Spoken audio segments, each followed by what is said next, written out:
Transfer the deed to your Tybee Island condo to me by Monday, or I will have you kicked out of the military. The continuous heavy vibration against my ribs felt like a trapped wasp inside the breast pocket of my dress uniform. I pulled my phone out.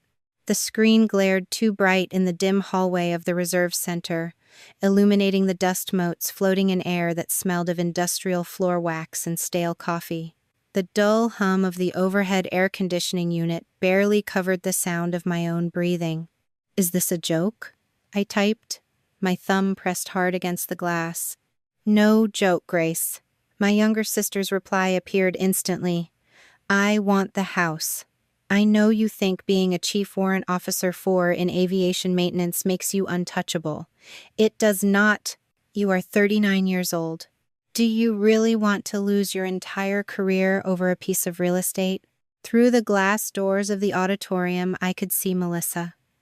She stood near the podium, adjusting the collar of her uniform. Today was her pinning ceremony. She had been selected for Major, and the unit was hosting a celebration before her official effective date on Tuesday. Our mother, Linda, stood beside her, smoothing an invisible wrinkle on Melissa's sleeve. Our father leaned heavily on his cane near the table, right next to the small velvet box, holding the new rank insignia. They were all smiling. My thumb hovered over the keyboard. I breathed in, slow and deep, pushing past the sharp sting in my chest. I did not type out my anger. I needed her to confirm the terms of her extortion. "Are you sure?" I sent the message. I watched through the glass as Melissa checked her phone. Her smile widened. She probably thought I was begging. "Yes," she wrote back. "And this time, I will make sure they do not clear you." My jaw tightened. This time, 2 words. She had never used them before, but they carried the weight of 8 years of anonymous, career-stalling investigations. I did not reply. I locked the screen and turned away from the auditorium doors. I walked down the corridor to the administrative offices, my boots echoing loudly against the linoleum. Maya Torres was still packing her briefcase in conference room B. She was the civilian investigator who had been running a preliminary review on my file since 8:45 this morning, trying to trace a pattern of unresolved complaints that kept appearing whenever I refused a family request. Maya looked up as I stepped into the room. "I think the person behind the old complaints just identified herself," I said. I set the phone on the table and slid it toward her. Maya read the screen. Her expression remained completely neutral, the professional mask she wore to process crises every day. "Do not reply to anything else," Maya said. "Do not delete it, and do not forward it." I have not touched it since she sent that last line. "Good. Put the phone in airplane mode right now." Maya reached for her desk phone, punching in a number with quick, hard strikes. "I am calling Command Legal. We need to preserve this thread." The wall clock showed 9:36. The ceremony was scheduled to begin at 10. I sat in the hard plastic chair while Maya spoke quietly into the receiver. She relayed the facts without emotion. An active threat involving military career sabotage. A demand for real estate valued at $600,000. A direct connection to an open integrity review. I looked at my hands. They were perfectly steady. I had spent 8 years absorbing the fallout of these investigations, hiding the shame from my family, and believing someone in my unit held a grudge. Now, the ghost had a name. At 9:52, the door opened. The commander stepped in, followed by the lead legal officer. They did not ask me to explain myself. Maya showed them the original thread on my device. The commander read Melissa's exact words. He did not yell or make a dramatic speech. He simply nodded, his jaw set in a rigid line. "The effective date for her promotion is not until Tuesday," the commander said. "We are holding a ceremonial pinning today. I am postponing it. We will not conduct a ceremony of honor while an integrity concern of this magnitude is under review." He turned and left the room. 5 minutes later, I heard the dull murmur of voices from the hallway. Through the blinds, I saw the commander approach Melissa near the stage. He spoke quietly. Melissa's face drained of color. She glanced wildly around the room, then let the commander guide her into an adjacent office. The velvet box on the table remained closed. My mother stood frozen in the center of the room. She turned her head slowly, looking past the confused guests, until her eyes locked onto the administrative wing. She could not see me through the blinds, but I saw the exact moment she realized the script had changed. From 10 o'clock until 1 in the afternoon, I sat in a secure room. I signed the authorization forms and handed my phone over to a technician for a full forensic preservation image. Then, Maya interviewed me. She asked questions, and I answered them with precision. I did not call my sister a monster. I did not cry. I separated everything into 3 categories, a habit I had developed years ago to keep my mind clear: fact, suspicion, unknown. Fact, I told Maya. My sister demanded the deed to my property in exchange for her silence. Suspicion. She is the author of the previous 3 anonymous complaints that derailed my assignments. Unknown. Whether she acted alone? Maya took notes. She recognized the pattern. I finally admitted the truth I had swallowed for almost a decade. I had never reported my suspicions about my own family because I lacked clean, undeniable proof.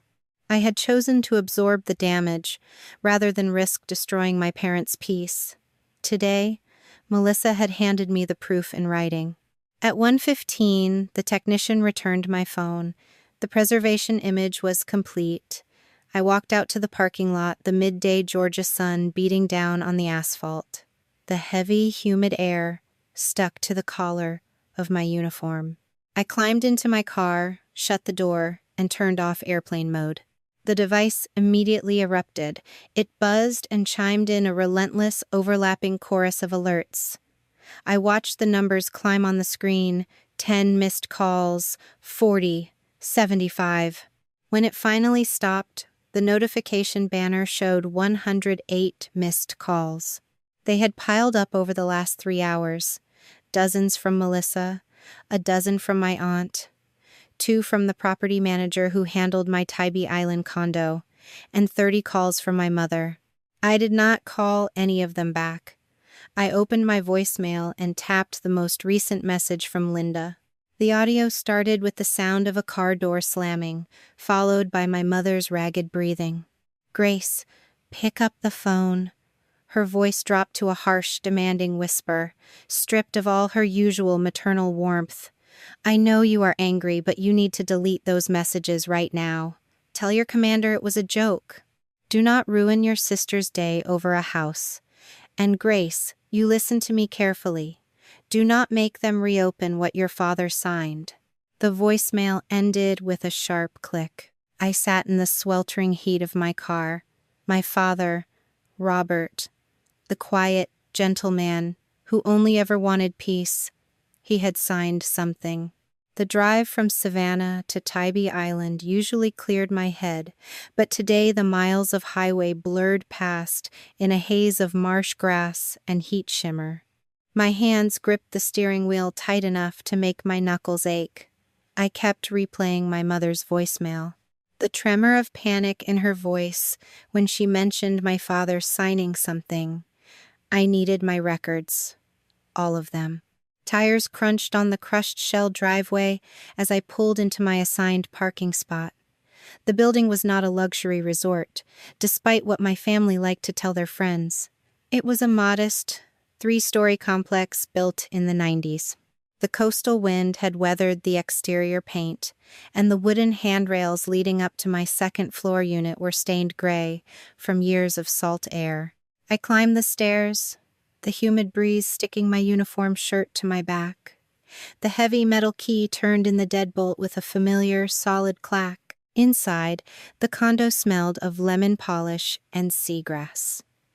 The late morning light poured across the kitchen island I had spent 3 weekends tiling myself, back when I could not afford to hire a contractor. 11 years ago, I was 28, and I drained my entire savings account to put the down payment on this place. The purchase price had been $280,000, secured by a standard 30-year mortgage that I paid every single month on time. The military had not handed me this home. I bought it by driving a 10-year-old sedan, skipping vacations, and eating meals in the dining facility while my peers went out to downtown Savannah. The real estate market had shifted over the last decade, pushing the current valuation to around $600,000. My sister saw that number on a real estate website and decided I was sitting on a mountain of cash that I owed the family. She did not understand that market value was not a bank account, and I was still paying off the bank. I walked past the kitchen and opened the hall closet. Tucked beneath spare blankets sat a heavy, fireproof document case. I hauled it out by the handle, the substantial weight pulling at my shoulder, and dropped it onto the dining table. The combination dials clicked sharply under my thumb. I threw back the lid. Inside lay the architecture of my independence, folders neatly labeled and categorized. I did not keep these files out of paranoia. I kept them because my family had a habit of rewriting history to suit their needs, and ink on paper was the only thing that did not change its story. My fingers traced the edge of a thick medical folder. 3 years ago, my father needed a hip replacement. The surgery had complications, and my mother immediately called me, her voice breaking, demanding I come home to fix it. I submitted my leave forms, packed a bag, and spent 6 weeks managing his physical therapy, organizing his pill organizers, and directly paying his medical co-pays out of my own pocket. At the end of those 6 weeks, a critical advanced training course was scheduled to begin. It was required for my next promotion board. I started packing my duffel bag in my childhood bedroom when my mother stood in the doorway, blocking the exit. "You cannot leave him," Linda had said, crossing her arms. "The physical therapist says he needs another month of daily assistance." "I hired a home nurse to come for 2 hours every morning," I reminded her, zipping the bag. "The course starts on Monday." "A stranger is not family, Grace. You are the strong one. You can take the course next year. Your father needs you now." I stopped packing and looked at her. "I gave Dad 6 weeks. I paid for the nurse. I will not give you the rest of my career." She had cried, calling me selfish, telling the aunts and uncles I was abandoning a sick man for a military ribbon. But I left. The receipts for the home nurse and the pharmacy were right here in the fireproof box, proving I had cared for him. I just refused to drown for him. I flipped past the medical file to a thin manila envelope labeled with my sister's name. Inside was a standard 2-page occupancy agreement. 7 years ago, Melissa quit her job in Atlanta because she clashed with a manager. She needed a place to stay while she looked for a new position. I offered her the guest room in the condo, rent-free, for 3 months. Before I handed her the spare key, I slid this exact piece of paper across the kitchen counter. It detailed the move-out date and the condition of the property. Melissa had rolled her eyes, her lips curling into a mocking smile. "Are you serious, Grace? We are sisters. You want me to sign a lease for the family beach place?"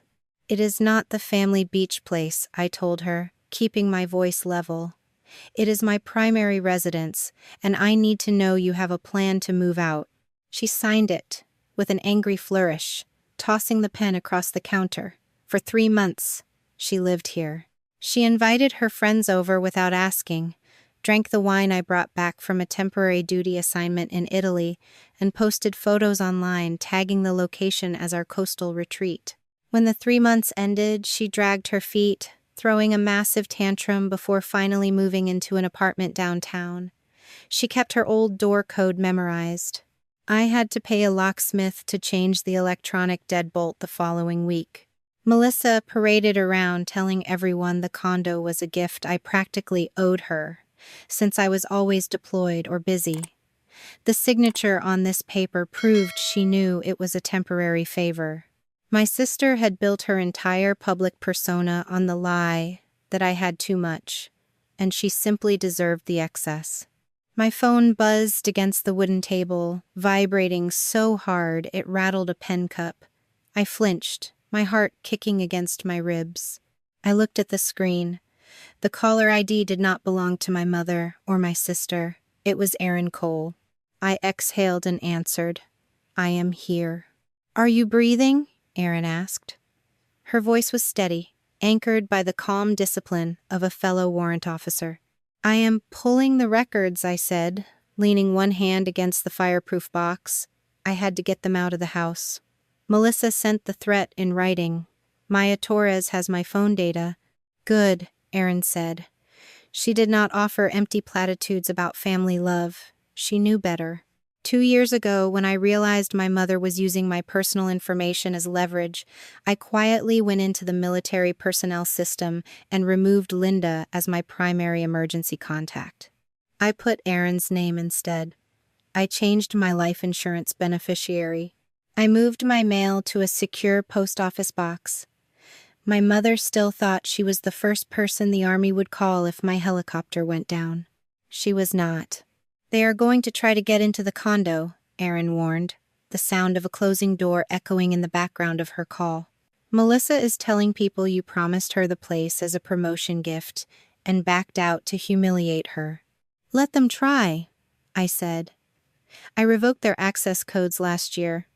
The property manager has strict instructions. Keep your head clear, Grace. Let the paperwork do the talking." She hung up, and the silence in the condo pressed heavily against my ears. I turned back to the documents.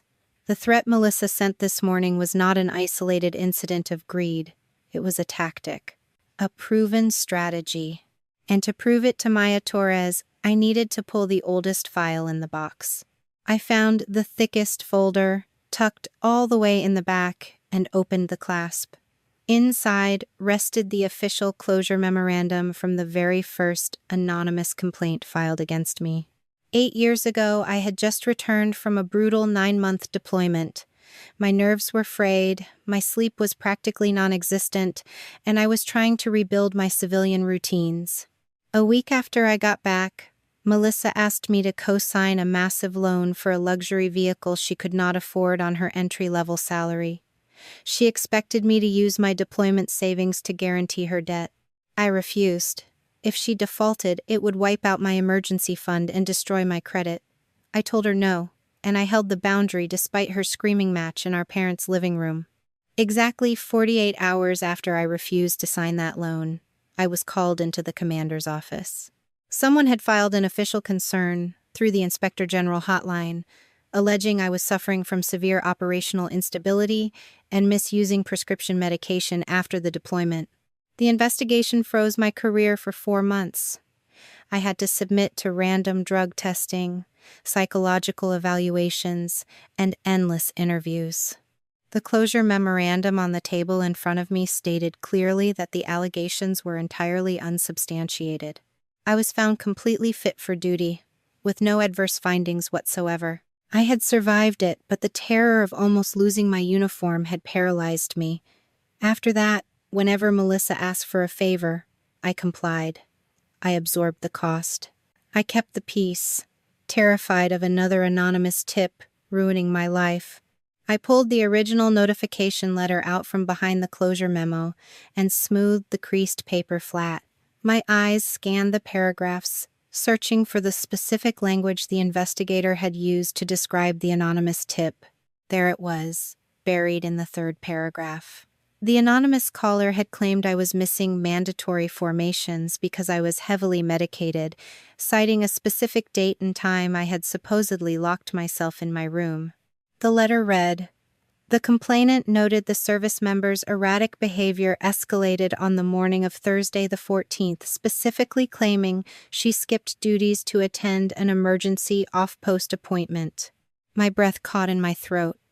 I stared at the words until the letters began to blur. Thursday the 14th. 8 years ago. I had not skipped duty that morning.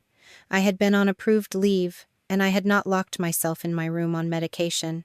I had driven to a private, out-of-pocket civilian therapist because I was having nightmares about the deployment and did not want a military doctor putting it on my official medical record. I had never told Melissa about the therapist. I had never told my father, or my commander, or anyone in my unit.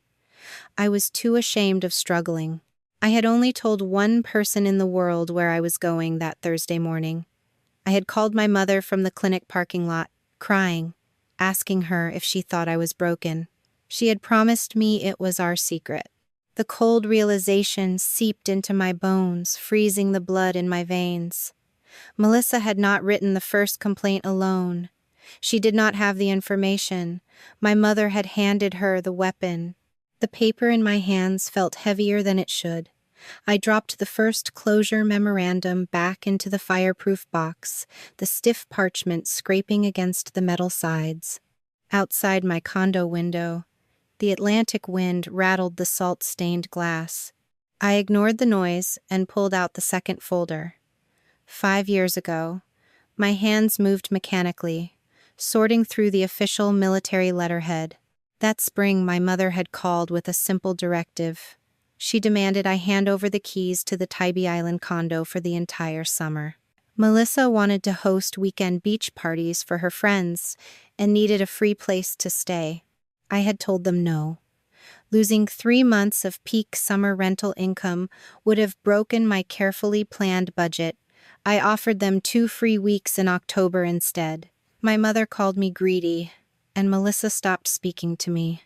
A month later, the Inspector General notified me of a new anonymous complaint. Someone claimed I was using junior soldiers and stolen military equipment to renovate my private property. The investigation consumed 8 weeks of my life. They audited my unit logs, interviewed my subordinates, and checked every property receipt. I was completely cleared. But the temporary flag on my personnel file hit right during the selection window for a highly competitive joint task force assignment. The command selected someone else. I never got that opportunity back. My sister got her revenge for a ruined summer, and I paid for it with my career timeline. I remembered sitting in the aviation maintenance break room a few weeks after that second investigation closed. The fluorescent lights hummed a low, annoying frequency. Aaron Cole walked in, carrying 2 styrofoam cups of black coffee, and stopped behind my chair. My laptop screen displayed a blank encrypted spreadsheet. I was typing headings into 3 columns. Fact, suspicion, unknown. Aaron set a coffee cup next to my keyboard. Are you turning your own relatives into a criminal case file? I took a sip of the bitter coffee. I am stopping myself from making wild accusations. The military system runs on evidence, not hurt feelings. Under the fact column, I typed the dates of the investigations. Under suspicion, I typed my sister's name. Under unknown, I left a blank space for whoever was providing her with the necessary military terminology. 2 years ago, the third strike landed. I pulled the thinnest folder from the back of the fireproof case. That spring, Melissa had demanded access to my rental income bank account. She claimed she needed capital to start a consulting business and insisted it was only fair since the military paid my housing allowance. I refused to add her name to the account. 10 days later, a new complaint accused me of hiding undocumented income and exhibiting severe financial instability. I fought it with overwhelming paperwork. I brought 3 years of tax returns, mortgage statements, and signed property management contracts to the investigator. The allegations were dismissed as entirely unsubstantiated. But the mandatory review process delayed my promotion package. I watched my peers pin on their new ranks while I waited for the administrative hold to clear. That third complaint was the breaking point. It was the moment I stopped treating the situation like a string of bad luck. I logged into the military personnel system the next morning. I deleted my mother as my primary emergency contact and added Aaron.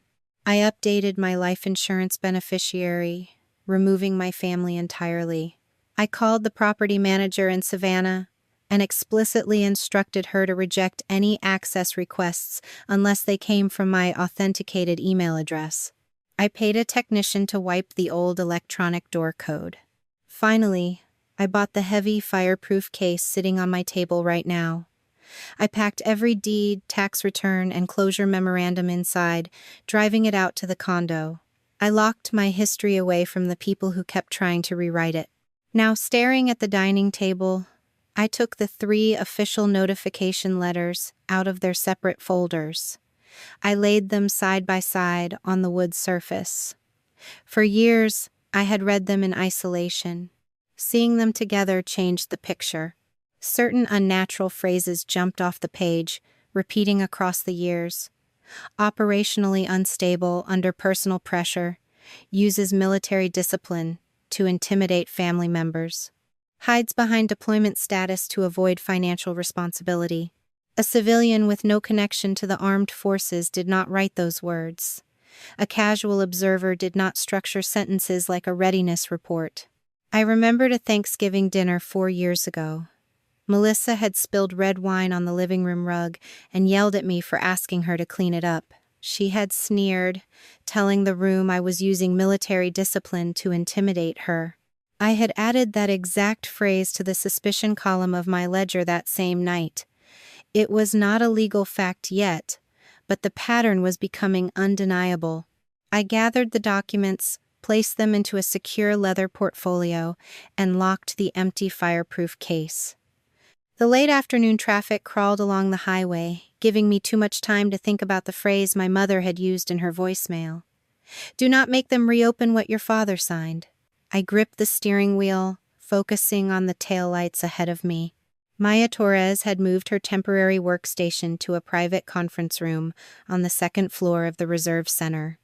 The building felt hollow now. The ceremony guests had scattered hours ago, taking their confused whispers and sideways glances with them. Only a few staff members remained, their footsteps echoing down the long corridors. I knocked once on the frosted glass door and stepped inside. Maya sat behind a massive wooden desk, sorting through the preservation logs printed from my phone data. The single desk lamp cast long shadows across the paperwork. I placed the leather portfolio in front of her. She opened it and began reading the 3 closure memoranda. I also handed her a printed copy of my incident ledger. "This ledger is not hard evidence," I told her, pointing to the columns. "It is just a chronological map to help locate the official records. I kept it to separate what I could prove from what I suspected." Maya studied the 3 columns. Her eyes scanned the dates of my family refusing my boundaries, followed immediately by the dates of the anonymous complaints. She cross-referenced the timeline with the threatening text message my sister had sent this morning. Maya picked up a yellow highlighter and uncapped it. She drew a bright line across the printed screenshot of Melissa demanding the house. She pointed to the last sentence. "And this time I will make sure they do not clear you." The civilian investigator looked up at me, her expression completely unreadable. She used the phrase "this time." That implies she possesses direct knowledge of the previous outcomes. "Outcomes you told me you never shared with your family." I nodded, taking a seat across from her. "I never told them when an investigation started, and I never told them when one closed." "Then your sister just admitted she already knew," Maya said, tapping the paper again. "But she also claims she will make sure they do not clear you. That suggests she believes she controls the evidence." Maya leaned back in her chair, steepling her fingers. "Who benefits every time you are investigated?" I looked at the 3 closure letters spreading across the desk. I thought about the missed assignment, the delayed promotion, and the years of looking over my shoulder, wondering who in my unit hated me enough to try and destroy my life. The answer had been sitting at my Thanksgiving table the entire time. "The person whose demand I had just refused," I answered.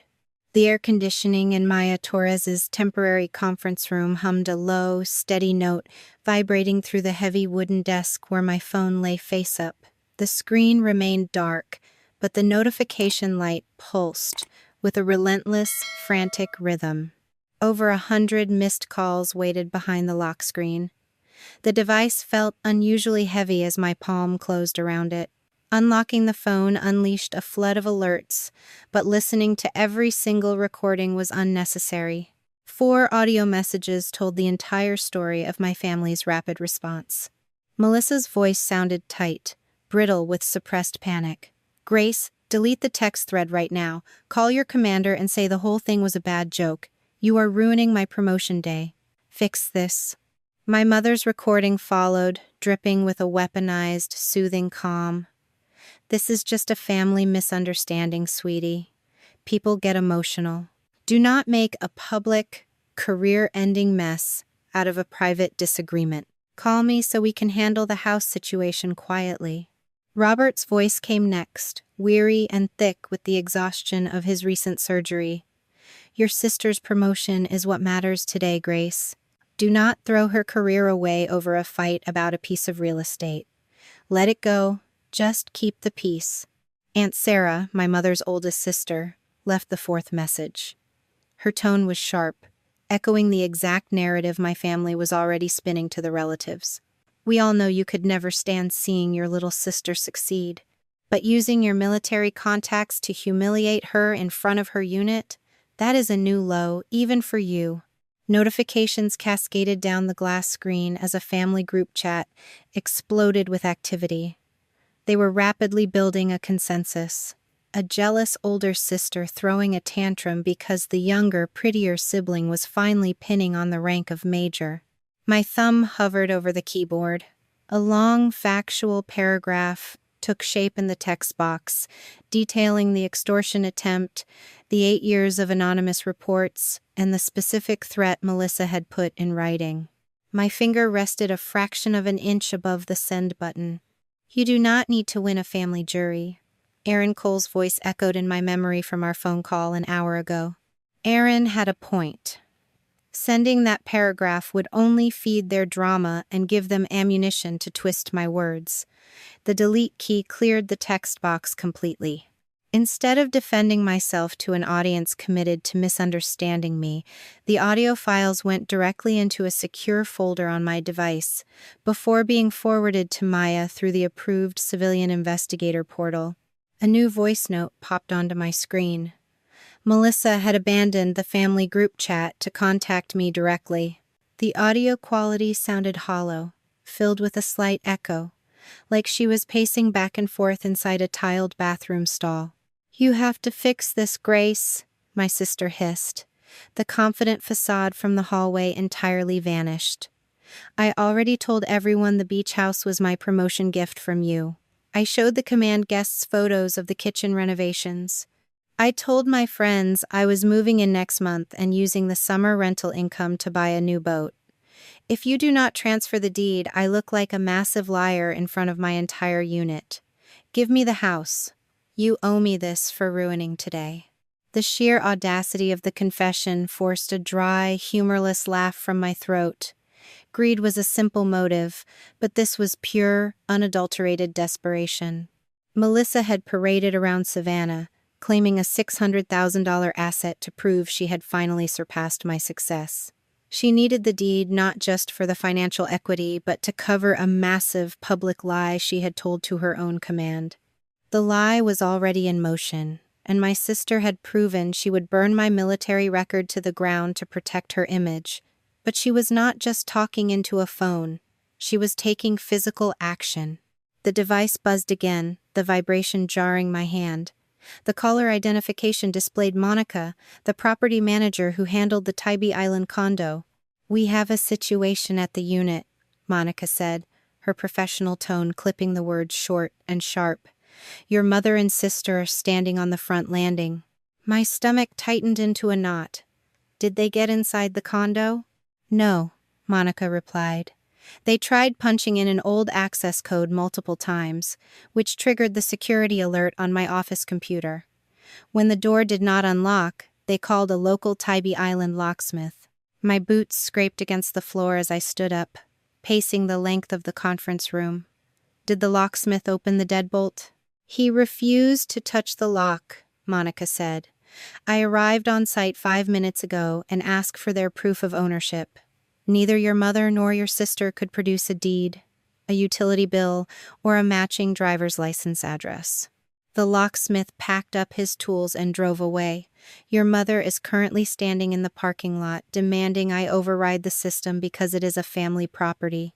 My sister and mother were attempting to physically seize my home while I was locked inside an administrative building answering questions about my integrity.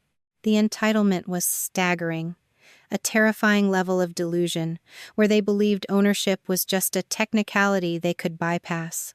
Preserve the exterior camera footage and the electronic access log, I instructed, my voice dropping an octave. Send the files directly to my secure email address. Fingers flying across the laptop keyboard, a formal email took shape and went straight to Monica, with a blind copy sent to my own records. The message explicitly stated that no member of my family had permission to enter the premises under any circumstances.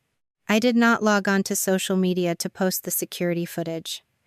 Public humiliation was their preferred weapon, not mine. A text message from Linda arrived a moment after I closed the laptop. You locked your own mother out of the beach house. You are punishing a sick man by acting like this, Grace. Your father needs his blood pressure medication refilled today, and my bank card is declining because of all this terrible stress. My chest ached, a sharp pull behind my ribs. Using my father's illness as a hostage negotiation tactic was an old, familiar strategy. The banking application loaded on my phone screen. Transferring cash to my mother's checking account would give her control, and I was done handing Linda the financial reins. Instead, a quick internet search pulled up the Savannah Pharmacy's direct line. I need to pay the balance on Robert Holloway's account, I told the pharmacist, reading my debit card numbers over the line. The transaction cleared a $200 balance instantly. I arranged for a local courier delivery straight to their suburban house. My father would have his necessary medicine. I would not abandon a sick man, but the boundary remained absolute. The conference room door swung open, the hinges whining slightly. Maya walked in, carrying a fresh manila folder. The civilian investigator's face looked grim, the neutral mask cracking just enough to show genuine concern. A new complaint was just routed through the Inspector General, Maya said, setting the folder down on the desk between us. It was filed less than an hour ago. I stared at the closed cardboard cover. What are the specific allegations? 3 main points. Maya read from a printed summary sheet stapled to the inside cover. Point 1. Hiding substantial rental income from military authorities. Point 2. Severe emotional instability affecting your operational readiness. Point 3. Using your senior rank and command influence to intimidate a junior officer. The accusations were perfectly tailored to trigger a suspension of my security clearance. There is more, Maya added, her dark eyes locking onto mine. The anonymous complainant provided very specific supporting details to make the tip look highly credible to the preliminary reviewers. She turned the paper around, sliding the document across the smooth wood. My eyes scanned the typed text. The anonymous source claimed I was funneling illicit funds through a civilian property manager named Monica Davies. The next paragraph stated my mental instability began exactly 8 years ago, citing the exact date of my out-of-pocket civilian therapy appointment. Thursday the 14th. The air rushed out of my lungs. The temperature in the room seemed to drop 10 degrees in a single second. Melissa knew my property manager's name because she had just met Monica standing on the front landing of the condo 30 minutes ago. But Melissa had been away at college 8 years ago. She had never known about the civilian therapist or the secret appointment I made to deal with my deployment nightmares. Only one person in the world possessed both pieces of information: my mother. The realization hung in the chilled air of the temporary conference room. Only my mother knew the name of my property manager and the exact date of that private therapy appointment. And my sister was the only one with the military vocabulary necessary to draft a credible readiness complaint. They had built the trap together. I reached for the secure leather portfolio resting on the edge of the desk, unzipping the main compartment. The documents I had pulled from my fireproof case earlier that afternoon slid out in a neat, chronological stack. I pushed the financial records toward the civilian investigator. Maya took the papers and began verifying the numbers. She compared 4 years of consecutive tax returns against the signed contract with Monica Davies. Every dollar of rental income was accounted for, properly taxed, and fully documented. The mortgage statements proved a steady, legal payment history. The first allegation of concealed wealth collapsed under the weight of basic accounting. We moved to the second point. The anonymous source claimed, "I suffered from severe emotional instability. I found the official closure memorandum from 8 years ago and placed it gently on top of the financial stack. The military seal at the bottom confirmed I was completely fit for duty, carrying 0 operational restrictions." Whoever drafted the new complaint had banked entirely on the old stigma of mental health treatment. They assumed the mere mention of a civilian therapist would frighten my command into immediately suspending my security clearance. The accusation relied on shame instead of facts, and I simply refused to be ashamed of seeking help. Maya arranged the newly printed complaint on the wooden surface, setting it directly beside the 3 older notification letters. She picked up her highlighter, drawing bright yellow lines across several specific paragraphs. The sentence structures mirrored each other with uncanny precision. "Look at the syntax," Maya said, her finger tracing the highlighted sections. "These documents span 8 years, yet the author relies on the exact same phrasing. Operationally unstable, under personal pressure. Uses military rank to intimidate family members. Hides behind deployment status. A civilian without a military background does not naturally speak in the format of an official readiness review." The investigator leaned back in her leather chair, watching my face carefully. "Who in your immediate family understands our administrative language well enough to draft this?" "Melissa," I answered, keeping my voice entirely flat. "She is a captain in the reserve." My mobile device vibrated against the desk, breaking the quiet tension in the room. A new audio message icon appeared on the screen, and the caller identification displayed my mother's cell phone number. I tapped the speaker icon, letting the audio play out loud for Maya to hear. Linda's voice filled the small space, laced with deep, manufactured exhaustion. "Grace, please stop this nonsense. Your aunt just told me the command is looking into your beach house income. That rental issue was already cleared once. Why are you dragging it up again and ruining your sister's special day?" The recording ended with a soft click. Maya slowly lowered her pen. The silence stretched between us, thick and heavy. My mother had just made a fatal error in her desperate attempt to control the narrative. The previous investigation regarding my rental property had been conducted in absolute secrecy 5 years ago.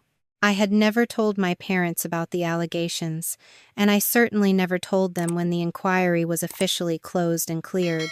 "She knows the exact outcome of a confidential inquiry," Maya noted, writing a single line on her legal pad. "She could only possess that specific knowledge if she was involved in the original reporting process." I nodded, the metallic taste of betrayal sharp on my tongue. Saving the audio file to the secure evidence folder took only a few seconds. I did not call my mother back. Forcing a confession over the phone was unnecessary when she was voluntarily providing the proof we needed. Maya closed her legal pad and pulled a blank formal statement form from a stack on the corner of the desk. She slid the paper across the smooth wood, offering me a blue ink pen. "You have completely refuted the current allegations," Maya explained, her tone softening just a fraction. "We have the preserved text message proving extortion. We have a documented pattern of harassment. But to proceed with a formal personnel action, I need you to go on the record. Are you willing to explicitly name your sister, your mother, and your father as the possible sources behind these complaints?" Staring at the blank signature line, a cold numbness spread through my fingers. Signing that document meant crossing a threshold I could never walk back across. It meant destroying the carefully maintained illusion of our happy family. For 39 years, my primary role was the reliable older daughter who absorbed the impact, fixed the problems, and kept the peace at all costs. Putting my name in blue ink would end that role forever. My hand shook as I picked up the pen. The tip hovered over the paper while I thought about the 6 weeks I spent managing my father's medications. I thought about the 3 months Melissa lived in my Tybee Island home, rent-free. I thought about the missed joint task force assignment that vanished because I refused to hand over my summer rental income. I pressed the pen to the paper and wrote my name. I listed the facts, the dates, and the specific evidence linking my relatives to the complaints. I did not call them criminals, and I did not write down insults. I simply documented the truth. The moment I handed the signed statement back to Maya, the screen of my phone lit up with a new text message. The sender was Robert Holloway. My father rarely sent text messages, preferring to let my mother handle all family communication. The sudden appearance of his name on the screen sent a fresh spike of adrenaline through my chest. I signed what Melissa sent to me, the message read. I did not write a single word of it, Grace. My brow furrowed. I picked up the device, my thumbs moving quickly over the glass keyboard. What exactly did you sign? 3 agonizing minutes passed. The loading bubble appeared, vanished, and appeared again. Finally, an image file loaded into our chat thread. I tapped the photo to expand it on the bright screen. The image showed a printed document sitting on a kitchen counter. It was a formal family concern statement dated 2 years ago, claiming the signatories were deeply worried about my mental stability and hidden financial debts. The language was identical to the 3rd anonymous complaint in my file. At the bottom of the page, resting directly above a black ink line, was my father's distinct cursive signature. Robert, the man who always claimed he hated conflict, the man who constantly begged me to just keep the peace, had placed his own name on a document designed to destroy my career. A second message arrived immediately under the photograph. I am sorry, Robert wrote. Your mother said it was the only way to make you listen. The device slipped from my grip, clattering softly against the desk. The walls of the conference room seemed to close in, the humming air conditioning unit suddenly deafening. Maya asked a question, but the words failed to register. The man I had spent 6 weeks nursing back to health had handed them the weapon, simply because my mother convinced him my independence was a problem that needed to be punished. The smell of industrial bleach and lemon floor wax dominated the lobby of the Savannah Physical Therapy Center, mingling with the faint scent of old magazines. I sat in a stiff plastic chair near the reception desk, watching the automatic sliding glass doors. 4 days had passed since my commander suspended the pinning ceremony. The administrative delay had thrown my entire extended family into a chaotic frenzy, but I had ignored the endless barrage of group texts. My father had specifically asked to meet me here, strictly away from my mother's watchful eyes. Robert Holloway navigated his aluminum walker through the entrance. His shoulders stooped, looking significantly smaller than I remembered. He wore loose sweatpants and a faded polo shirt. Slowly, he lowered himself into the chair directly across from me, his breathing shallow and labored. A manila folder rested on his lap. Weathered fingers pushed the cardboard across the small coffee table separating us. I brought the original copy, Robert said, refusing to meet my gaze. Opening the folder revealed the physical document he had photographed earlier in the week. The paper felt heavy, carrying the weight of a betrayal I was still struggling to process. My eyes scanned the typed paragraphs. The vocabulary mirrored the formal military complaints perfectly, utilizing phrases about operational readiness and command influence. For years, a quiet suspicion had gnawed at the back of my mind that my father might be the true mastermind behind the sabotage. He frequently lectured my sister and me about discipline, duty, and falling in line for the greater good. Seeing his cursive signature at the bottom of a weaponized letter made a terrible kind of sense. Except, reading the text closely, The rhythm of the sentences felt wrong. The words belonged to Melissa. My father lacked the specific administrative knowledge to craft allegations about security clearances. "You did not write this," I said, setting the paper down on the glass table. "Melissa typed it," the older man mumbled, staring intently at his orthopedic shoes. "Your mother called it a family concern statement. They told me the military needed to know you were taking on too much financial risk with that beach house, and that an official letter would just prompt a helpful counseling session. Did you read the document before picking up the pen?" A long pause stretched between us, filled only by the hum of a vending machine in the corner of the lobby. He closed his eyes, his jaw trembling slightly. "Yes," he finally whispered. The admission dismantled my last desperate hope. For my entire adult life, I had categorized my father as a passive victim of Linda's relentless control. He was the quiet man who hid in the garage to avoid shouting matches, the peacemaker who just wanted everyone to smile at dinner. But passive compliance was still a conscious choice, and this particular choice had nearly destroyed my livelihood. "Show me the messages," I demanded, holding my hand out. Robert reached into his jacket pocket and pulled out his smartphone. His hands shook as he unlocked the screen and navigated to the archived conversation with my sister. He passed the device over the table. Scrolling back 2 years, the history unfolded in bright blue and gray bubbles. Melissa had sent the attached document file on a Tuesday evening. "Do not change anything," her message read. "Just sign it and leave it on the kitchen counter for Mom." "Will this make Grace lose her job?" my father had asked. "Only if she refuses to cooperate with us," Melissa replied. I stopped breathing.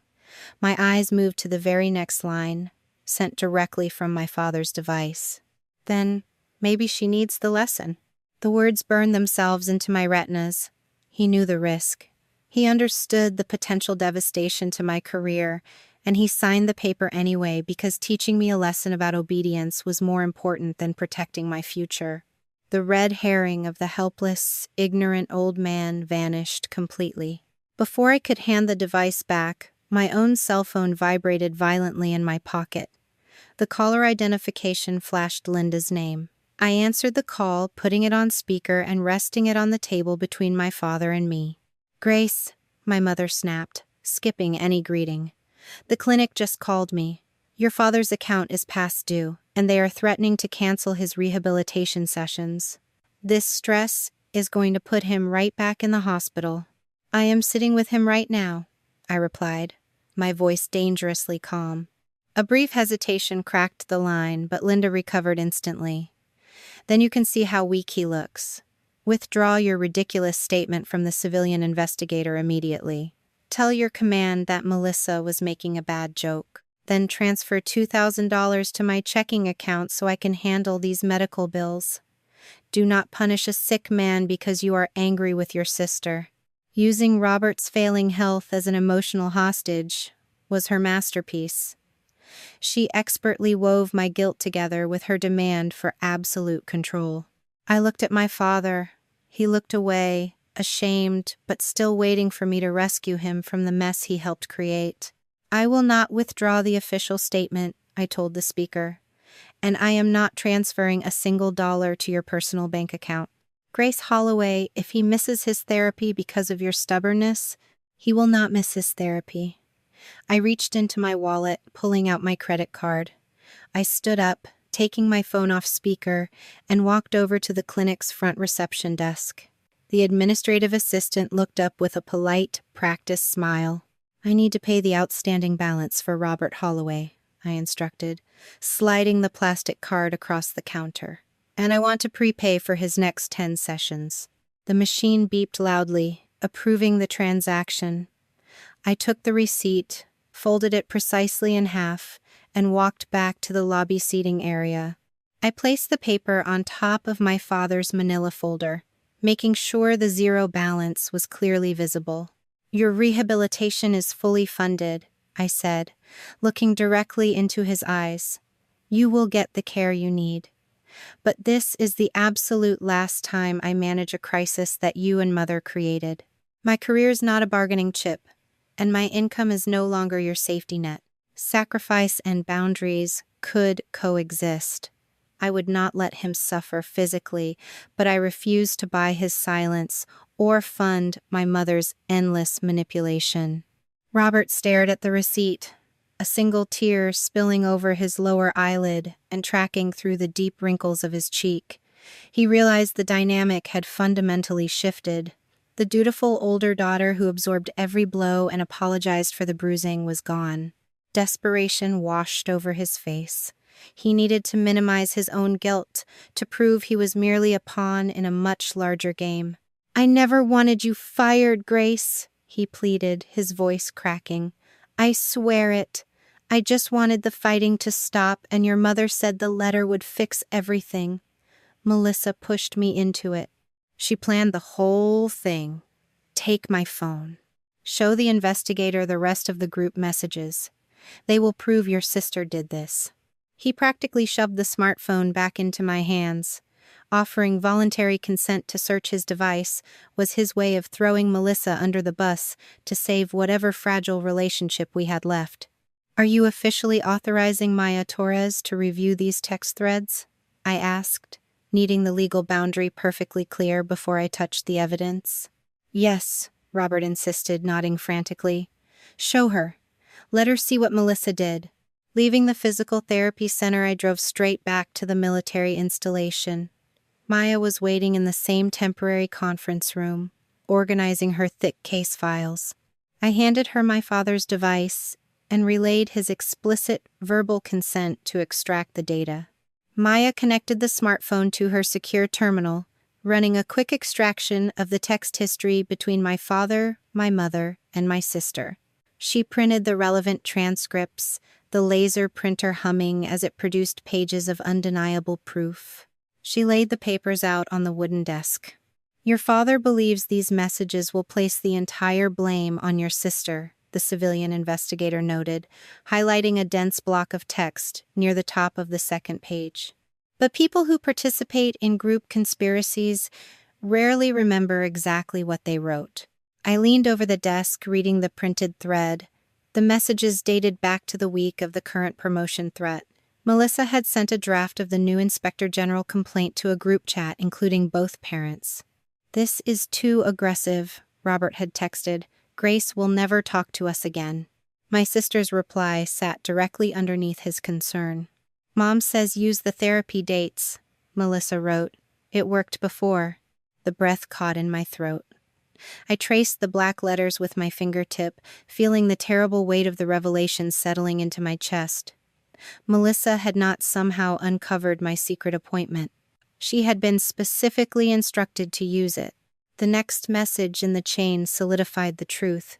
It came from Linda's phone number, sent just 2 minutes after Melissa's text. "The last complaint made her cooperate for almost a year," my mother wrote. "Put the property manager's name in there too. She will give in again." My mother arrived at the reserve center exactly 40 minutes after Maya requested her presence. The heavy frosted glass door swung inward, and the cloying scent of expensive floral perfume instantly overwhelmed the stale, conditioned air of the conference room. Linda Holloway did not walk in looking like a woman caught in an extortion plot. She entered wearing her Sunday church clothes, carrying a perfectly structured designer handbag, and projecting the aura of a heartbroken parent forced to intervene in a petty sibling rivalry. Linda took the empty chair across the wide desk, carefully smoothing the fabric of her skirt before she sat. Reaching into her handbag, the older woman pulled out a small, silver-framed photograph and placed it gently on the wooden surface. It was a picture taken 10 years ago, showing Melissa and me standing together at a family barbecue. "This is just a terrible misunderstanding between two sisters," Linda told the civilian investigator, her voice trembling with manufactured sorrow. "Grace has always been somewhat cold and distant, and Melissa can be a bit dramatic. But investigating a private family argument as a military offense is completely unnecessary. These little complaints are just concerns, really. We only want Grace to remember she has a family." Maya Torres did not look at the photograph. The investigator simply picked up the printed transcript of my father's text messages and slid the papers across the desk. "Your husband provided this data voluntarily an hour ago," Maya stated, her tone entirely devoid of emotion. "The messages confirm you specifically instructed your younger daughter to use medical information and private financial details to trigger a military readiness inquiry." My mother stared at the printed pages. Her manicured fingers hovered over the paper, refusing to actually touch the evidence. "Robert is confused," Linda countered smoothly, shifting her gaze to the far wall. "He just had major surgery, and his pain medication makes his memory unreliable. He took everything out of context." "The context is explicitly written in the thread," Maya corrected her. "You told Melissa to use the therapy dates because it worked before. Furthermore, you provided the exact name of a civilian property manager. How did you acquire the specific date of a confidential medical appointment from 8 years ago, Mrs. Holloway?" A flash of genuine irritation crossed my mother's face, fracturing the sorrowful facade for just a fraction of a second. She turned her head, fixing her sharp eyes on me. "Grace used to leave her personal papers scattered all over my house," Linda said, adjusting her posture to sit taller in the chair. "If she did not want people reading her calendar, she should have been more careful. A mother has every right to know if her daughter is mentally struggling. I was only trying to make sure she was getting the proper supervision." The audacity of the defense left a bitter, metallic taste in my mouth. She had twisted an invasion of privacy into an act of maternal devotion. "My calendar was never left out," I replied, keeping my hands perfectly still on my lap. "I called you from the clinic parking lot because I was having nightmares about my deployment. I trusted you with a secret, and you turned it into a weapon." Linda sighed heavily, the sound meant to convey infinite patience with a difficult child. She looked back at the investigator. "Could you please give us the room for 5 minutes? I need to speak with my daughter privately. I am sure we can resolve this entire house situation if we just talk without strangers present." "No," I answered before Maya could even open her mouth. "Every single word you have to say to me from this moment forward stays on the official record." The polite, distressed mother vanished completely. Linda dropped the act, and the temperature in the room plummeted. Her shoulders squared, and her jaw locked into a rigid line. The woman who had quietly manipulated our entire extended family for 4 decades finally brought her true face into the light. "You were always the strong one, Grace," Linda snapped, her voice dropping to a harsh, lecturing register. "You never bent for anyone. You never needed us. Your sister struggles, and you just sit in your expensive beach house acting superior. Melissa needed leverage." My fingers dug into the fabric of my uniform trousers. "Leverage for what exactly?" "To make you stop saying no," my mother fired back, leaning forward over the desk. "You are too stubborn for your own good. Someone had to teach you that you cannot just ignore your family whenever it suits your career." She had said the quiet part out loud. In her mind, my independence was an unacceptable offense, and threatening my livelihood was a perfectly reasonable disciplinary measure. My mother truly believed she was entitled to break me until I surrendered my assets to her golden child. But Linda still believed she could outsmart the military system. She believed the investigator would view her as an overprotective mother rather than a malicious conspirator. Opening her designer purse again, she pulled out her own smartphone and pushed it across the table toward Maya.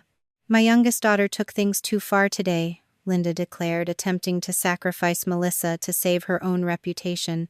"I only tried to manage the situation and keep everyone calm. If you look at my emails, you will see that Melissa wrote those complaints herself." She drafted the words. "I just tried to help my girls find common ground." Maya Torres picked up the device. "Are you officially consenting to a full review of your relevant communications regarding these complaints?" "Yes," Linda answered confidently. "Look at the emails. Melissa is the one who sent them." Maya connected the smartphone to her extraction terminal. The machine hummed, processing the data while the three of us sat in suffocating silence. A few minutes later, the investigator opened a series of parsed email chains on her large monitor. She did not print them immediately. Instead, she began reading the digital files out loud, letting the words fill the room. This email was sent from your account to Melissa Holloway 2 years ago, right before the third complaint was filed, Maya read. Quote, "The last complaint made her cooperate for almost a year. Put the property manager's name in there too. She will give in again." End quote. My mother shifted uncomfortably in her chair, but she kept her chin high. Like I said, I was just advising her on how to resolve a family dispute. Maya clicked a button on her keyboard, bringing up an older archive. Her eyes scanned the screen, and the investigator actually paused, her professional neutrality wavering as she read the next document. "I have an email chain here dated 8 years ago," Maya stated, turning the monitor slightly so I could see the glowing text. "This corresponds precisely with the 48-hour window, after Chief Warrant Officer Holloway refused to co-sign a vehicle loan for her sister." The air stalled in my lungs. Melissa had asked for the loan, but Melissa had not known the military jargon back then. Maya read the oldest message. Quote, "Your sister said no about the car. She needs to understand she cannot just hoard her deployment money while you struggle. Call the Inspector General hotline tomorrow morning. Tell them she is operationally unstable and locking herself in her room on medication. Her therapy appointment is Thursday. Use that if she refuses again." End quote. The floor seemed to tilt beneath my boots. Melissa had not invented the strategy. The very first complaint, the terrifying investigation that had forced me into years of terrified compliance, had been entirely designed, proposed, and orchestrated by my own mother. Melissa had simply translated her mother's cruelty into military readiness language. Linda was the architect. My mother stared at the monitor, her face finally draining of color. She had handed over the device expecting to blame her youngest daughter, completely forgetting the digital footprint of her own instructions from a decade ago. "There is one more file," Maya said, her voice turning sharp and unforgiving. She opened a document attachment saved to the device's local storage. "This is the draft of the complaint filed today. The document metadata shows it was created 6 days before the promotion ceremony." 6 days. The entire family had spent the last 4 hours claiming Melissa's text message was a spontaneous joke, a temporary lapse of judgment driven by the stress of a big day. But the digital timestamp proved the extortion was a premeditated ambush. They had loaded the weapon nearly a week in advance. Maya scrolled to the bottom of the email thread attaching the draft. The instructions from Linda Holloway read as follows. The investigator read slowly, ensuring every syllable was perfectly clear. Quote, "Ask for the condo first. If she refuses, send the complaint before the pinning ceremony ends." End quote. The final piece of the puzzle locked into place with a sickening snap. They had planned to hold my career hostage while I was trapped in a room full of officers, banking on the assumption that I would quietly transfer a $600,000 property just to avoid a public scene. The threat was never a joke, and it was never an accident. It was an execution order they had drafted 6 days ago. The heavy wooden door of the conference room clicked shut, sealing my mother inside with the civilian investigator and a decade of her own digital evidence. I walked down the empty corridor of the Reserve Center, my boots echoing against the polished linoleum. The humid Georgia air felt suffocating even indoors, pressing against my uniform collar. My phone vibrated endlessly in my palm, generating a sickening warmth against my skin. Unlocking the screen revealed a massive group chat containing 24 extended family members. Melissa had realized her initial strategy was failing. Denying the extortion was no longer viable, so my sister shifted tactics, weaponizing our relatives to build a public narrative before the official investigation could conclude. Grace could never stand seeing her little sister outrank her, Melissa wrote in the main family thread. She provoked an argument to ruin my promotion ceremony and then used her command contacts to make me look like a criminal. I am devastated that she would tear our family apart over her own professional jealousy. Cousins and aunts immediately flooded the chat with sympathetic replies and thinly veiled criticisms of my character. They bought the story completely. For 39 years, I had played the silent, responsible foundation of the Holloway family, and because I never complained loudly, they assumed I possessed no actual feelings to hurt. Melissa cried, and the family rallied. My thumbs hovered over the keyboard. A fierce, burning desire to attach the investigator transcripts and the extortion screenshots gripped my chest. I wanted to humiliate her, but fighting a war in a text message thread was a civilian mistake, a trap designed to make me look emotionally unstable. Taking a deep breath, I closed the messaging application and opened my secure email client. I composed a single, factual message, placing the entire extended family on blind copy. I did not request the cancellation of the promotion ceremony, I typed, keeping the syntax formal and devoid of emotion. I preserved a written threat regarding my personal property and cooperated with a mandatory integrity review. Please do not contact the Tybee Island property manager and do not attempt to access the condominium. Any further harassment regarding this matter will result in blocked communications. I pressed send. The digital boundary was set, firmly separating my real life from their manufactured drama. Returning to the administrative wing the next morning, the atmosphere felt distinctly different. The weekend battle assembly had officially ended, leaving the building quiet and hyper-focused. Maya Torres sat in the same temporary office, accompanied by a uniformed military attorney serving as command counsel. The attorney gestured toward an empty chair. Chief Warrant Officer Holloway, the attorney began, organizing a stack of manila folders. The preliminary review of the evidence is substantial. Before we proceed with formal administrative actions, the command wants to understand your requested outcome. Some victims of targeted harassment prefer to submit character statements during the disciplinary phase. I am recusing myself from the disciplinary phase, I answered immediately. I do not want a role in my sister's personnel decision, and I will not leverage my rank against a junior officer to seek a specific punishment. Maya raised an eyebrow, clearly surprised by my absolute refusal to seek vengeance. You are removing yourself entirely? Yes, I confirmed, leaning back in the chair. I am only requesting two things.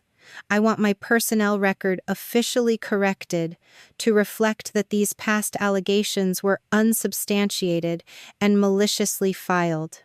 And I want the old investigations reviewed in the context of this new evidence. Whatever the command decides to do with Captain Holloway is entirely their business. Stepping away from the executioner's block neutralized any future accusations of retaliation. Melissa could not claim I engineered her downfall if I explicitly refused to participate in her sentencing. Your sister is already providing plenty of material for the command, Maya noted, tapping a printed transcript on her desk. We interviewed her for 2 hours yesterday afternoon. She changed her defense 4 separate times. The investigator outlined the frantic shifting of my sister's alibi. First, Melissa claimed the demand for the $600,000 house was a poorly phrased joke. When presented with the text thread, she accused me of digitally editing the messages. Maya then produced the metadata confirming the texts were authentic. Melissa immediately pivoted, claiming I had privately provoked her into a blind rage.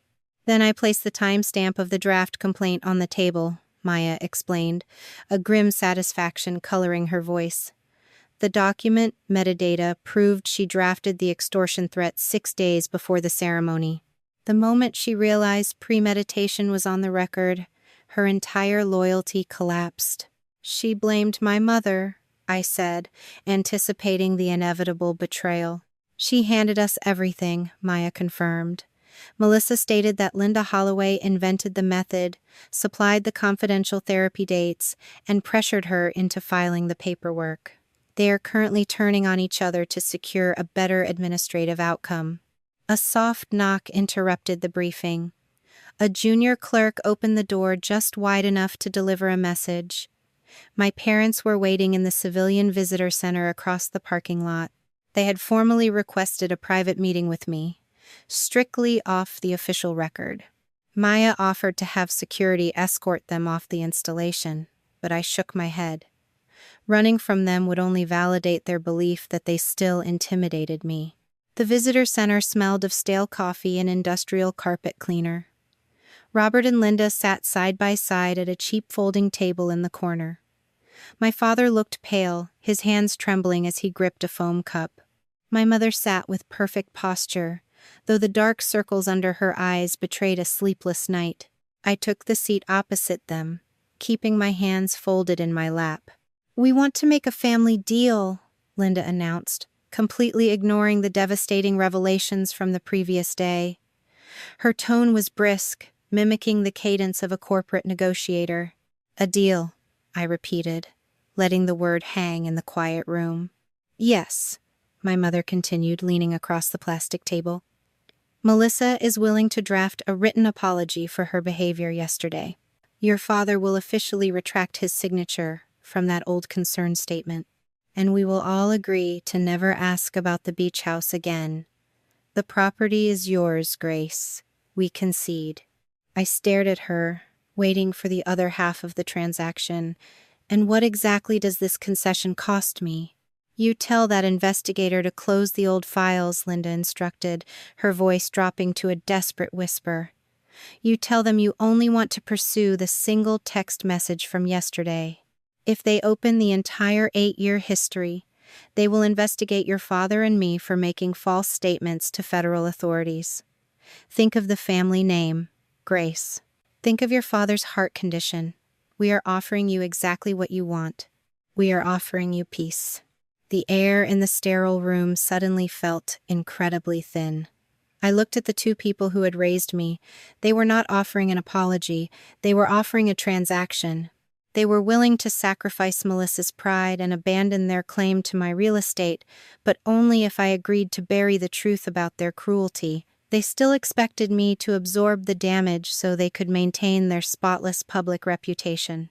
"You are asking me to keep my own personnel file dirty so yours stays clean," I observed, the cold reality settling deep into my bones. "We are asking you to protect a sick man," Linda countered, placing a protective hand over Robert's trembling arm. "If you pursue those old complaints, you will destroy this family." "You destroyed it 8 years ago," I replied quietly. "When you told my sister to use my therapy appointment as a weapon, you made a choice. I am just the person refusing to hide the evidence of that choice." I pushed my chair back and stood up. My father reached out, his weathered hand hovering over the plastic table. "Grace, please," Robert begged, tears shining in his tired eyes. "I just wanted to keep everyone together." Looking down at him, a sharp ache bloomed in my chest. I remembered pacing the halls of the hospital, arguing with physical therapists to get him better care. I remembered paying his pharmacy bills. I had loved him deeply, and he had used that love to guarantee my compliance. "You kept Melissa comfortable," I told him, my voice perfectly steady. "I was the price you paid to do it." Turning my back on the folding table, I walked out of the visitor center and into the blinding midday sun. The heat radiated off the asphalt parking lot, but my mind felt remarkably clear. I crossed the pavement and returned directly to the administrative wing, pushing open the door to Maya's temporary office. The investigator and the command attorney stopped their conversation, looking up as I entered the room. "They offered a settlement," I informed them, standing in the center of the office, "apologies and retracted statements in exchange for limiting the scope of your inquiry." Maya picked up her pen, tapping it thoughtfully against her legal pad. "If we limit the scope to yesterday's text message, we only address an isolated incident of extortion. If we open the full 8-year file, we expose a sustained campaign of malicious reporting. The collateral consequences for everyone involved will be severe. The choice is yours, Chief." My career had stalled for nearly a decade, because I had been too afraid of the collateral consequences. I had hidden my therapy, locked my financial records in a fireproof box, and changed my emergency contacts in total secrecy, all to protect the people who were actively trying to ruin me. I looked at the stack of closure memoranda resting on the wooden desk. The ink on those pages represented every sacrifice I had ever made to appease an insatiable family. "Open all of it," I said. 3 months later, Maya presented the completed evidence matrix to the command panel. 8 years of fear had been reduced to dates, messages, signatures, and verified records. Each complaint had appeared within 48 hours of my refusing a family demand. Every allegation had been dismissed as unsubstantiated. The preserved text thread proved Melissa had tied a new complaint directly to the transfer of my condo. The archived emails showed that Linda had supplied the therapy date and financial details. Robert's signed statement and text history proved he understood that the reports could damage my career. Melissa sat at the far end of the room, no longer wearing the expression of a woman expecting to become a major. She claimed she had merely reported concerns provided by our mother. Maya displayed Melissa's message on the conference screen. "This time I will make sure they do not clear you." Then she displayed the metadata from the newest complaint. Melissa had edited the document herself 6 days before the ceremony. "You were not passing along a concern," Maya said. "You were preparing leverage." Melissa's defense collapsed. She blamed Linda for inventing the method, supplying the private information, and ordering her to file each complaint. Linda's representative immediately disputed her account, but their changing stories no longer mattered. The documents agreed even when the family did not. The command panel did not wait for the family drama to conclude. A senior officer reviewed the final findings, his face hardening as he compared the closure memoranda from the past to the new evidence of premeditation. "The formal pinning ceremony for Captain Melissa Holloway is permanently rescinded," the senior officer announced, the words echoing sharply in the quiet room. "The command has initiated a formal reprimand for the filing of false official statements. Furthermore, the captain is being removed from the current leadership track and referred to administrative separation proceedings." I felt a strange, hollow sensation in my chest. The news should have been triumphant, but it felt remarkably clinical. It was simply the mechanical result of exposing a lie. Melissa let out a soft, choked sob, burying her face in her hands. She had traded her career, her integrity, and her family's reputation for a beach house she never possessed and a promotion she never earned. "They always believe the person who reports first," Melissa whispered, the words barely audible as she stared at the floor. "I thought if I was the one to speak, they would take my side." The senior officer looked directly at her, his eyes cold and devoid of sympathy. "No, Captain. We do not believe the person who reports first. We believe the evidence." The room went still. The weight of 8 years of suspicion, fear, and silent compliance finally began to lift. I looked at the folder on the table. My personnel records were now flagged for permanent annotation, ensuring that the false allegations of the past would never again be used to block my path. The administrative holds on my career path were being lifted. "Chief Warrant Officer Holloway," the panel lead said, addressing me directly, "your personnel record will be corrected to show that the previous allegations were unsubstantiated and maliciously coordinated.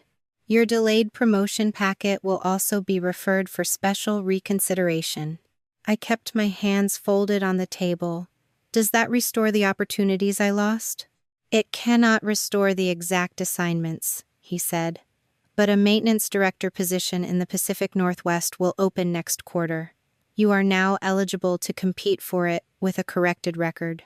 Your command will provide the documentation, but the selection will remain independent." That answer felt more valuable than a favor. I did not want a position handed to me because the Army regretted what had happened. I wanted the right to compete without my family standing invisibly inside my personnel file. "I will submit the packet," I said. It was not a guaranteed escape. It was an open door. For the first time in 8 years, No anonymous voice was waiting on the other side to slam it shut. The panel members nodded, their expressions neutral as they began documenting the decision. Melissa stood up, her face a mask of bitter, unearned resentment. She did not look at me. She simply turned and walked toward the exit, trailing the debris of her failed ambition behind her. I walked back to my locker, the heavy metal door creaking as I pulled it open. Tucked into the bottom shelf was the folder containing my current life, my emergency contacts, and the property management logs for my condo. I didn't need the ledger of facts, suspicions, and unknowns anymore.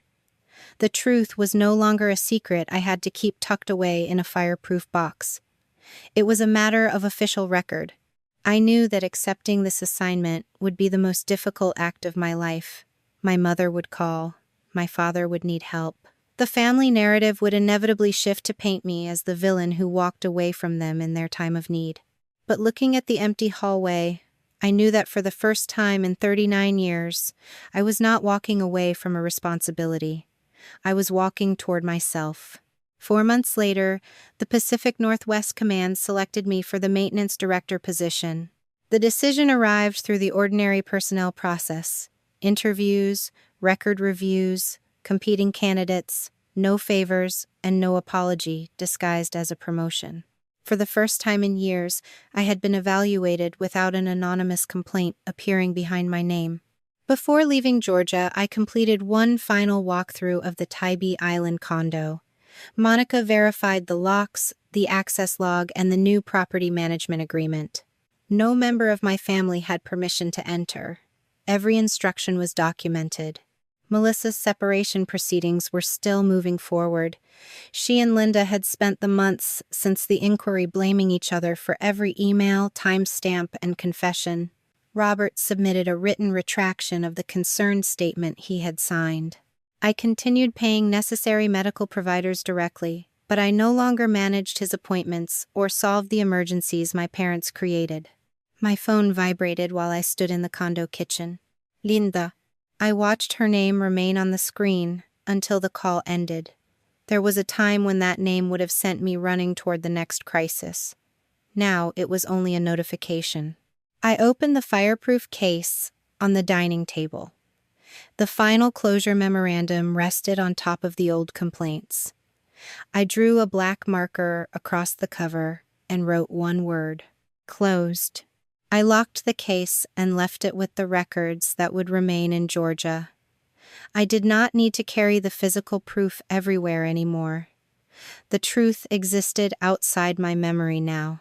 It lived in official findings, corrected files, and the boundaries I had finally enforced. At the airport, I called Erin. "I am at the gate," I said. "I have the apartment keys," she replied. "You should see the view." My boarding group was announced. Before standing, I opened the family group chat one last time. Dozens of unread messages waited there. Accusations, apologies, demands that I reconsider. I silenced the conversation permanently and powered off the phone. Then I walked down the jet bridge without looking back. The condo had never been the real prize. Neither was the assignment. The victory was knowing that no one in my family could threaten my career, rewrite my sacrifices, or use my love as leverage again.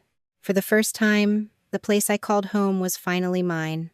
You have walked through the fire with grace, and now you must realize that the most dangerous place you can live is inside a family narrative that does not belong to you.